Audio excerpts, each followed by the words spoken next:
마이크로소프트와 메타가 기대 이상의 분기 실적을 올렸지만 1년 전보다 잉여 현금 흐름이 급감한 모습을 보이면서 월가에선 우려의 목소리가 나오고 있습니다.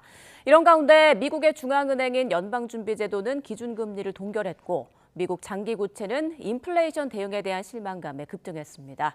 뉴욕 연결해서 자세한 상황 알아보겠습니다.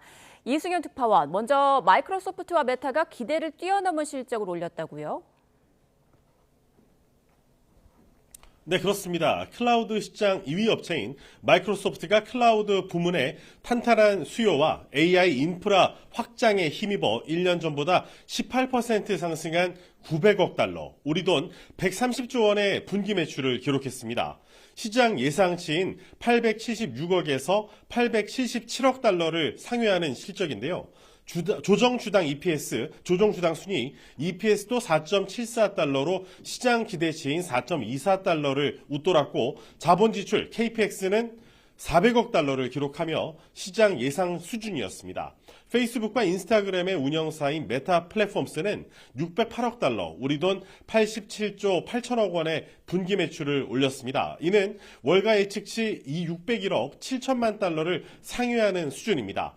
디지털 광고 시장의 탄탄한 회복세와 AI 기반 광고 추천 시스템의 고도화에 힘입은 것으로 풀이됩니다. 다만 조정 EPS는 6.18달러를 기록해 시장 기대치인 7.22달러를 1달러 이상 밑돌았습니다. 메타는 올해 자본 지출 전망치 하단을 기존의 1250억 달러에서 1300억 달러로 상향 조정해 투자 수준을 그대로 유지하거나 늘리겠다는 방침을 시사했습니다. 이에 따라 메타의 잉여 현금 흐름 FCF는 지난해 85억 5천만 달러에서 90% 이상 급감한 7억 8천만 달러를 기록했습니다. 이에 월가의 우려가 커지면서 정규장에서 0.71% 하락 마감했던 메타의 주가는 시간 외 거래에서 급락하고 있습니다. 마이크로소프트도 FCF가 35에서 40%가량 전년보다 감소했지만 140억에서 150억 달러 정도로 여유가 있다 보니 정규장에서는 1.31% 하락했는데 시간 외 거래에서는 주가가 오히려 급등하며 메타와는 상반된 흐름을 보이고 있습니다. 경제 전문가의 얘기를 직접 들어보겠습니다. Long-term investors should use volatility as their friend and add to the high-quality names that will be the beneficiaries and winners of the AI build-out. 네, 이런 가운데 연준이 기준금리를 5차례 연속 동결했는데 연준 인사 3명은 금리 인상을 주장하면서 반대표를 던졌다고요? 네, 그렇습니다. 연준은 연방공개시장위원회 FOMC 정례회의에서 기준금리를 올해 1월과 3월, 4월, 6월에 이어서 7월에도 5차례 연속 그대로 유지하기로 했습니다. 연준의 이번 동결로 한국과 미국의 기준금리 차는 상단 기준으로 1%포인트를 유지하게 됐습니다.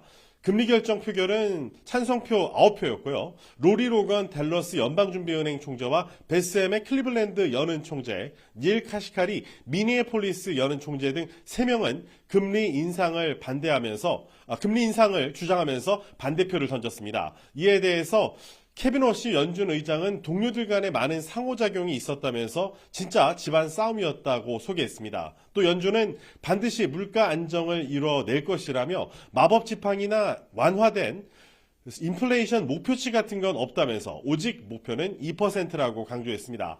하지만 채권시장은 워시 의장의 강경한 어조보다는 금리 동결에 더 주목하면서 인플레이션 대응 의지에 대한 의구심을 드러냈습니다. 이 채권시장 내의 자경단이 워시 의장의 기자회견 이후 연준이 금리 인상 등 인플레이션 대응에 더 적극적으로 나설 것을 주문하면서 미 국채 투매에 나섰다는 분석입니다. 이에 미 동부시간 오후 3시 34분 기준 30년 만기 미 국채 수익률은 5.21%로 전장보다 0.1%포인트 상승해 금융위기 이전인 지난 2007년 7월 이후 무려 19년 만에 가장 높은 수준을 기록했습니다. 이로 인해 우량주 30개로 구성된 다우존스 지수는 2.19% 급락했고 대형주 위주의 S&P 500 지수는 1.52%, 기술주 중심의 나스닥 종합지수는 1.74% 하락 하락 마감했습니다. 이런 가운데 월가에서 우려하고 있는 빅테크의 설비 투자 증가와 관련해 워시 의장은 제조업 생산량의 건전한 상승세 유지에 기여하고 향후 성장을 위한 기반을 마련하고 있다면서 긍정적으로 평가했습니다. 워시 의장의 발표를 직접 들어보시죠. The economy output is solid. CapEx and productivity are strong. Labor markets solid, steady. 워시 의장은 특히 기업 설비 투자의 강력한 성장이 눈에 띄고 AI 관련 하이테크 장비와 소프트웨어 분야는 4분기 연속 성장률이 20%에 육박한다고 말했습니다. 그러면서 연준은 흔들리지 않을 것이며 연준의 신뢰성은 이 맡은 임무를 수행하고 책임을 다하는 데 달려있다고 말해 외부 압박에 굴하지 않겠다는 뜻을 밝혔습니다.